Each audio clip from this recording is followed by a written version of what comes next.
In today's video, I'm going to teach you how to create dependencies in Notion. To get started, open Notion and navigate to the page that contains the database you want to work with. This is important because dependencies are managed inside a database view, so you'll want to make sure you're in the right place before changing any settings. If your database already has tasks, projects, or timeline-related items, that will make it even easier to see the feature in action. Once you're on the correct page, look for the option to add a new view. You'll usually find this as a plus icon near your existing database views. Go ahead and click that. Creating a dedicated view is helpful because it lets you organize your data in a format that works best for scheduling and task relationships without disrupting your other views. From the list of available view types, select Timeline. This is the key step because Notion's dependency feature is tied to the timeline view. If you're currently using a table, board, or list, that's fine, but to enable dependencies, you'll need this timeline format. After selecting Timeline, enter a name for the new view. You can call it something simple like Timeline, or use any title that makes sense for your workflow.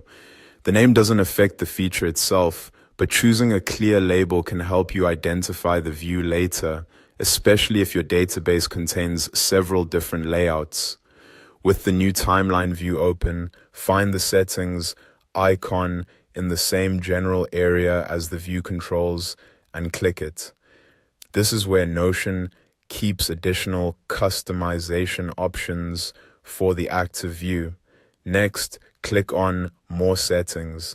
This opens a deeper set of controls that aren't always visible at first glance. If you don't immediately see the option you need, this is the place where the more advanced timeline features are usually located. Inside More Settings, click on Dependencies. This section is specifically designed for linking tasks or items that rely on one another. It's especially useful for project planning because it helps you visualize what needs to happen first and what can only begin afterward.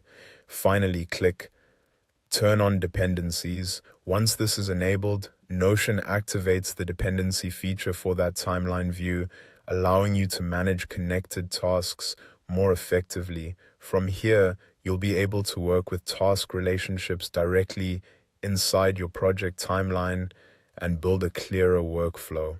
And that's how to create dependencies in Notion. If you want the smoothest experience, make sure you're working in a timeline view whenever you need to manage task order and linked progress.